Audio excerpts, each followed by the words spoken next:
agradecer a todas as mulheres que me permitiram falar sobre esse tema. Espero fazer aqui uma breve linha do tempo sobre o protagonismo da mulher ao longo da história. Com muita humildade, vamos tentar refletir alguma coisa sobre a importância da mulher. Bom, então, a nossa aula ela tem alguns objetivos. O que eu busquei com essa aula temática? Primeiramente, trabalhar as origens das distinções antropológicas entre homens e mulheres. Se existe alguma distinção, por quê? Por que o homem se coloca num estágio superior ou numa situação de supremacia em relação à mulher até hoje? Segundo, avaliar a importância da atuação da mulher ao longo da história.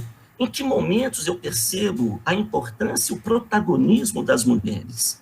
Terceiro, caracterizar as diferentes fases do movimento feminista. São 3 fases, eu vou tentar trabalhar as 2 primeiras, que são mais importantes nesse momento, para que a gente possa ter uma segunda referência. Uma coisa é falar da mulher ao longo da história, e outra coisa é falar do movimento feminista, que é um desdobramento dessa trajetória. Refletir os desafios, os avanços, as perspectivas dessa trajetória do gênero feminino. E no Brasil, em especial, identificar as conquistas e os desafios do movimento. Bom, então essas seriam as nossas propostas para essa aula temática. Primeiramente, para trabalhar tudo isso, a gente pode partir da emblemática questão que aflige a humanidade até hoje. Quem somos? De onde viemos? Para onde vamos? Essas 3 perguntas, elas instigam teólogos, cientistas, religiosos, etc. São perguntas, logicamente, muito complexas, mas a primeira delas, quem somos? Do ponto de vista científico, é possível responder. De onde viemos, para onde vamos, é algo mais problemático, mais filosófico. Mas o quem somos dá até para responder do ponto de vista científico. Quem somos? Olha, somos seres vivos.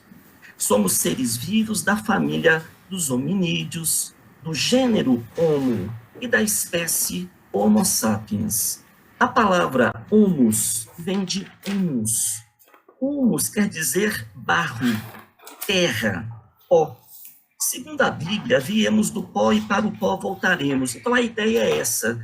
O ser humano é um ser da terra, é um ser do barro. Ele veio do barro, ele é um ser terreno.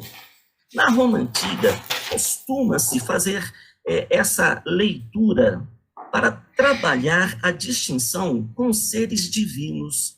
O homem é o ser da terra e ele se opõe aos seres divinos. A palavra Deus vem do proto-indo-europeu, vem do termo deivos. Deivos quer dizer celeste ou brilhante, aquele que brilha no céu. Deivos é celestial. Então, o ser humano é um ser terreno, que se opõe ao ser divino, que habita brilhantemente o céu. Muito bem, então, seres da terra e seres divinos, seres humanos e seres celestiais. Deivos enquanto referência de celestial, aquele que brilha no céu. Muito bem. O gênero Homus é muito importante na questão da evolução humana, é distinguir o gênero da espécie. Nós somos da ordem dos primatas, da família hominídeo, e nessa família hominídeo você tem 4 gêneros. Um deles é o gênero Homo. Você tem o gênero Pongo, que deu origem a orangotangos, o gênero Gorilai, o gênero Pan, do chimpanzé, e o gênero Homo. O gênero Homo, ele tem praticamente conhecida, catalogadas 10 espécies. Então, são 10 espécies do gênero Homo. A primeira espécie do gênero Homo é a espécie do Homo habilis. O Homo habilis, ele surgiu praticamente há 2,5 milhões de anos atrás. A origem dele é africana. Paralelamente, essa espécie do Homo habilis do gênero Homo, ela vai conviver com outras espécies do mesmo gênero. Então, você tem, por exemplo, o Homo erectus, que surge a partir de 2 milhões. O fóssil mais antigo dele é o fóssil encontrado na região da África. Paralelamente, você tem também o homem de Neandertal. O fóssil do Neandertal é germânico, de 450 mil anos antes de Cristo. Você tem também, posteriormente, a espécie do Homo sapiens, que surge a partir de 300 mil anos antes de Cristo. Então, são várias as espécies, catalogadas são 10 espécies do mesmo gênero Homo. Das espécies que sobreviveram, apenas a última, Homo sapiens. E o Homo sapiens também é originário da África. A primeira espécie do gênero Homo surgiu na África, Homo habilis. E a que sobreviveu também é africana. Então, viemos da África como região matriz de várias espécies do gênero Homo. O Homo habilis, ele veio aqui da região da Tanzânia. É daqui que veio o Homo habilis. O Homo sapiens sapiens é da região de Angola. Angola, na fronteira com a Namíbia. Parede meia com o Homo habilis, eu tenho o Homo sapiens. Eu tenho um grande amigo, um professor de português, ele se chama Caio Carmona, e ele foi aprovado recentemente para dar aula na Universidade de Luanda. Luanda, capital da Angola, é uma universidade de língua portuguesa, e é dali, de Angola, de Luanda, que veio o Homo sapiens sapiens. Somos africanos. A nossa espécie, a primeira espécie é africana, e a que sobreviveu no meio das outras 10 também é africana. Então, daqui a região de Namíbia e Angola, é daqui que viemos. Então, somos da África. Nós temos, na região europeia, o homem de Neandertal, na região asiática, o homem erectus, na região da África, o Homo habilis e também o Homo sapiens sapiens. Aqui a trajetória do sapiens sapiens, nessa região de vermelho, por onde passou o Homo sapiens, até chegar aqui na América. Muito bem, uma outra referência que eu queria fazer é em relação ao homem de Cro-Magnon. O homem de Cro-Magnon é uma das espécies do gênero Homo. O homem de Cro-Magnon, ele é francês. Curiosamente, ele viveu pouco tempo, viveu entre 40 a 10 mil anos antes de Cristo, e o habitat dele é a região do sudoeste francês. E no sudoeste francês, recentemente, foram descobertas grutas com arte rupestre. O homem de Cro-Magnon, ele tem 1,80 m, 1.700 centímetros cúbicos de caixa craniana, e é ele que desenvolve as primeiras manifestações artísticas da espécie humana. Essa arte, chamada de arte rupestre, muito bem caracterizada nas grutas do sudoeste francês, numa região chamada de Lascaux. O Cro-Magnon é emblemático porque ele é a espécie do gênero Homo que começou a manifestar a arte. Então, quando a gente fala muito em França, a gente sempre associa a França com uma referência emblemática da cultura francesa, educação francesa, arte francesa. Isso não é por acaso. Curiosamente, houve na região francesa uma espécie que teve essa sensibilidade, a sensibilidade artística. Ele vai pintar nas grutas referência da caça, é uma relação mística. Antes de sair para a caça, ele se desenha na parede para dar sorte, adorna os seus instrumentos domésticos, instrumentos de caça com a arte. Então, a arte, ela é uma manifestação já do final do Paleolítico e ela é uma herança dessa espécie, o homem de Cro-Magnon. Muito bem. Trazendo agora para a nossa reflexão, a natureza humana. Geralmente, existe um discurso em que se coloca a natureza humana como uma natureza marcada pela violência. O homem é violento, o homem é egoísta, a espécie humana é uma espécie territorialista, competitiva. De onde vieram tantas características assim tão agressivas? Muitas pessoas, alguns cientistas, tentaram justificar essa natureza humana a partir da natureza do chimpanzé. Quem é o chimpanzé? O chimpanzé é um ser vivo que tem uma carga genética muito próxima do ser humano. 99,4% da carga genética do chimpanzé é idêntica à carga genética do ser humano. E o chimpanzé também tem um comportamento muito parecido com a da espécie humana. Eu tenho também um chimpanzé que é competitivo, territorialista, que urra mais na floresta, que é um pouco mais agressivo. O homem é mau por natureza.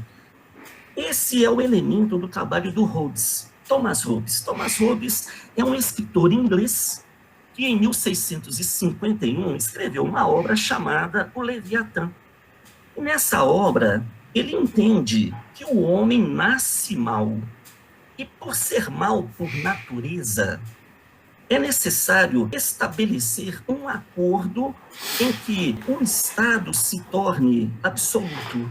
Vamos fazer um contrato para evitar que o homem mau seja o lobo da própria espécie. É necessário fazer um contrato com o rei. A espécie humana delegaria plenos poderes para o rei, e a partir desses plenos poderes, o rei, com ilimitados, despóticos poderes, com despótica autoridade, evitaria que o homem, que é mau por natureza, destruísse a própria espécie. Então, essa leitura da natureza humana ser uma natureza pervertida, ser uma natureza extremamente competitiva, predadora, uma natureza do mal, ela acabou estimulando também essa leitura política. O homem é mau e, por ser mau, ele é o lobo da própria espécie. Para evitarmos que o homem destrua a própria espécie, vamos então construir um estado do mal. Mas o mal necessário, o estado absoluto é mal, mas o mal necessário, porque é esse estado do mal, esse estado despótico que vai evitar que o homem destrua a própria espécie. Então, isso é um tipo de leitura desdobrado dessa referência da natureza humana. Para nossa sorte, nós temos um primatólogo holandês chamado Frans de Waal, que vai dizer não. O chimpanzé, ele representa, de fato, uma espécie. O gênero do chimpanzé é o gênero Pan. E no gênero Pan, eu tenho duas espécies. Eu tenho o chimpanzé troglodita e eu tenho pampaniscus. De fato, na espécie chimpanzé troglodita, existe sim uma relação mais competitiva entre eles. Os trogloditas, a palavra troglodita quer dizer buraco. Aquele que e o dita quer dizer aquele que se arrasta no buraco. Então, troglodita seria um homem que vive no buraco, seria um homem mais rude, um homem mais agressivo, etc. Só que o chimpanzé troglodita, como foi batizado, ele não mora em caverna, não mora em buraco, ele mora na floresta. Mas ele tem uma referência um pouco mais agressiva. Daí a referência dele ser chamado de troglodita. No gênero Pan, você tem os chimpanzés. No gênero Pan, você tem duas espécies. A primeira é o chimpanzé troglodita, que é uma espécie mais competitiva, mais agressiva, mais individualista, mais territorialista, se compararmos com a outra espécie, que é o pampaniscus. O pampanisco, pessoal, é diametralmente oposto ao chimpanzé troglodita. Curiosamente, entre os trogloditas, você tem uma hierarquia rígida, e essa hierarquia ela é conduzida pelo macho. Então, os trogloditas seriam mais competitivos, territorialistas, eles se organizam em grupos dirigidos pelo macho. Já na outra espécie do gênero Pan, eu tenho os pampaniscos.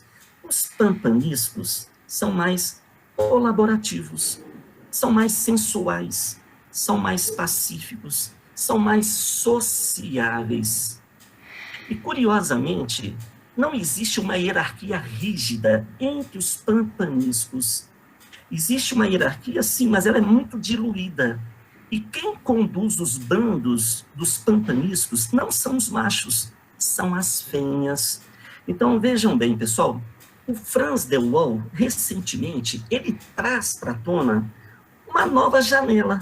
de analisarmos a natureza humana não pelo lado do troglodita, não pelo lado daquele chimpanzé que é agressivo, que é competitivo, que urra mais forte na floresta, que é mais egoísta, individualista. O homem é egoísta, sim, é individualista, sim, é agressivo, é competitivo, tenta resolver tudo através da guerra. Então, somos isso porque a espécie mais próxima do ser humano também é assim.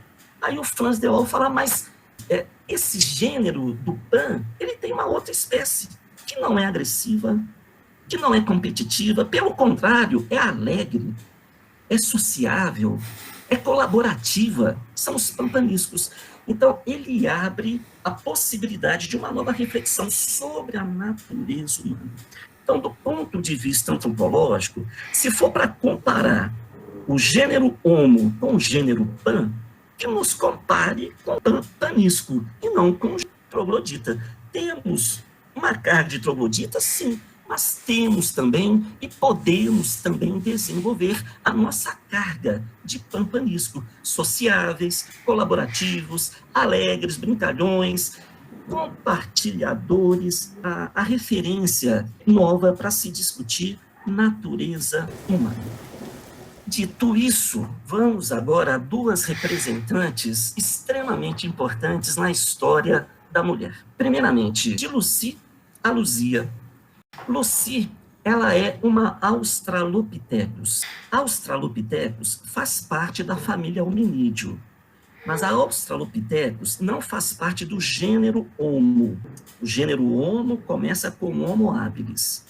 O que nós temos antes do Homo habilis são os Australopithecus, são os Ardipithecus, que também são primatas, são hominídeos, mas não são do nosso gênero.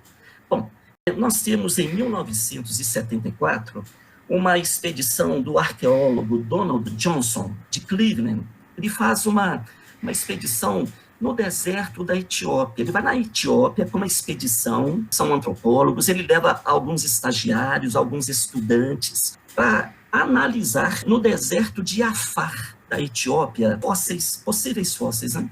Já no final da expedição, graças a uma dica de um dos estagiários, um estudante estagiário, Tom Gray, o Donald Johnson ele vai averiguar, né, numa determinada região do deserto de Afar, a possibilidade de fósseis. E ele acaba descobrindo um fóssil de uma Australopithecus, com 40% da ossada praticamente bem preservada. Um feito raro na antropologia. Na antropologia, pessoal, quando você está vasculhando, investigando fósseis, os fósseis mais preservados são o crânio e a costela. Muito bem. Mas ele conseguiu descobrir 40% de todo o esqueleto. Não só as costelas, mas também a cintura pélvica. E a cintura pélvica do fóssil é muito importante, porque é através dessa cintura que eu consigo definir se é fêmea ou se é macho. Então, eles ficaram muito felizes com a descoberta, um grande achado da antropologia. Festejaram muito durante a noite, escutaram Beatles, do Lucy and the Sky with Diamond. Então, daí, batizaram o fóssil de Lucy. Bom, muito bem. Uma grande descoberta para a arqueologia. Muito bem, isso foi em 74. Coincidentemente, também em 74, eu tenho aqui a organização de uma expedição de arqueólogos franco-brasileira, patrocinada pela Unesco, e dirigida por uma historiadora, também naturalista, também antropóloga, chamada Annette Lamming. A Annette Lamming vem para o Brasil chefiar uma expedição para investigar aqui, na nossa região de Lagoa Santa, a existência de fósseis. Por que Lagoa Santa? Porque em 1830, voltando um pouquinho no tempo, você tem um naturalista, um botânico, um antropólogo dinamarquês chamado Peter Land, que também esteve no Brasil. E o Peter Land, ele vai investigar, orientado por outros antropólogos que estiveram na América, ele vem até Lagoa Santa. Bom, o que tem em Lagoa Santa, pessoal? Lagoa Santa, do ponto de vista geológico, tem muito calcário. E a região de calcário é muito favorável para a criação, para a existência de grutas e cavernas, o que é um habitat natural. Lagoa Santa, pessoal, é um condomínio dos mais belos, porque tem muita gruta, tem muita caverna, é uma região riquíssima em frutas, é uma região riquíssima em água, tudo de bom. Então você tem, para aqueles grupos nômades, na transição do Paleolítico para o Neolítico, Lagoa Santa é um habitat especial.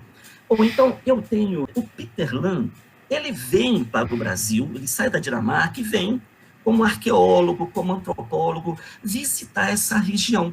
E aqui ele faz uma descoberta espetacular. Ele consegue praticamente coletar 15 mil fósseis. Fósseis de quê? De cliptodonte, que é o tatu gigante, de tigre de dente de sabre, de Macrauquenia, que é uma espécie de lhama andina com tromba, preguiças gigantes, e ele consegue descobrir um cemitério com 30 esqueletos. E aí vem, então, o famoso Homem de Lagoa Santa. O Peter Land é o arqueólogo que revelou Lagoa Santa para o planeta. Muito bem. Então, é na trilha do Peter Land que, em 1974, enquanto a expedição norte-americana está cantando Lucy in the Sky lá no deserto do Afar, daí Australopithecus afarense, né? Aqui, no mesmo ano, você tem essa expedição franco-brasileira, patrocinada pela Unesco, na mesma trilha do Peter Land. Ela começa os trabalhos em 74 e em 75 você tem a Annette Lam descobrindo muitos fósseis. Um desses fósseis vai ser o crânio da Luzia. 20 anos depois, em 95, você tem um antropólogo da USP, a Universidade de São Paulo, chamado Walter Neves. Ele consegue fazer a datação desse crânio e chega na datação de 11.500 anos. Isso faz deste crânio o crânio mais antigo da América. Então, você tem Luzia, uma referência importante na antropologia mundial. Quase virou churrasco no incêndio do museu há 2 anos atrás, mas sobreviveu. Muito bem, então você tem de Lucy a Luzia, 2 importantes representantes femininas na escala da evolução da espécie. Lembrando a vocês que a espécie humana, ela faz parte do gênero, tá? Você tem o gênero Homo, e nesse gênero Homo você tem praticamente 10 espécies. Uma das espécies é o Homo habilis, outra espécie é o homem de Neandertal, outra espécie é o homem de Cro-Magnon, outra espécie é o Sapiens sapiens. Então aqui em cima eu tenho alguns exemplos das espécies do gênero Homo, Homo sapiens, o homem de Neandertal, o Homo erectus. Aqui eu tenho os Australopithecus, aqui eu tenho a Lucy. E recentemente, em 2001, eu tenho uma expedição francesa da Universidade de Poitiers, que em 2001 vai para a região do Sahel, na África. Sahel é aquela faixa verde que fica entre o deserto do Saara e o centro-sul do continente. Nessa região do Sahel, que é muito rica em vegetação, clima ameno, muito fértil, muitas riquezas naturais, essa região, por ser fértil, naturalmente ela atrai também os povos antigos, assim como Lagoa Santa atraiu a Luzia. Luzia tinha 1,5 m, 20 anos, andava ali pela região do aeroporto de Confins, é mais ou menos essa região. E aqui na África, eu tenho o Sahel. O Sahel é uma região também ótima para habitação, para sobrevivência. Então, na região do Chad, essa expedição francesa de Poitiers descobriu um novo fóssil chamado Sahel, da região Sahelanthropus. O Sahelanthropus, curiosamente, pessoal, ele tem o dobro da idade da Lucy. A Lucy tem 3,5 milhões de anos, é uma Australopithecus.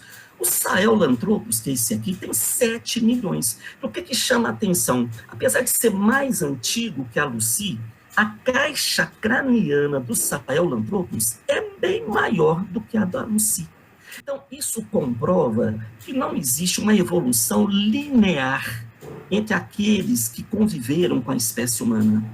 A evolução é um arbusto cheio de galhos. São várias as espécies, cada espécie com as suas próprias características encefálicas, cranianas, físicas, etc. Então, fazemos parte de uma grande árvore, nessa grande árvore, vários galhos, cada galho representa uma espécie. Não há uma evolução linear. O cérebro não vai evoluindo de pai para filho. O que existe é a coexistência de várias espécies. Boa parte dessa primeira saga histórica da humanidade foi vivida na fase do Paleolítico, a idade da pedra lascada. Então, desde o Homo habilis, que é a primeira espécie do gênero Homo, até o Homo sapiens, boa parte dessa saga histórica, ela foi construída no período do Paleolítico. E no período do Paleolítico, a sobrevivência dessas diferentes espécies era assegurada pela pesca, pela coleta e pela caça. E a caça aqui, pessoal, não necessariamente não é a caça de animais de grande porte. Num primeiro momento, são animais de pequeno porte, mais fáceis. Então, os antropólogos entendem que 2/3 de todo esse período do Paleolítico, quer dizer, de 2,5 milhões de anos, quando surge o Homo habilis, até praticamente 500 mil anos, na época do Neandertal, boa parte do Paleolítico, o homem não precisou de caçar animais de grande porte. Os animais de pequeno porte eram suficientes.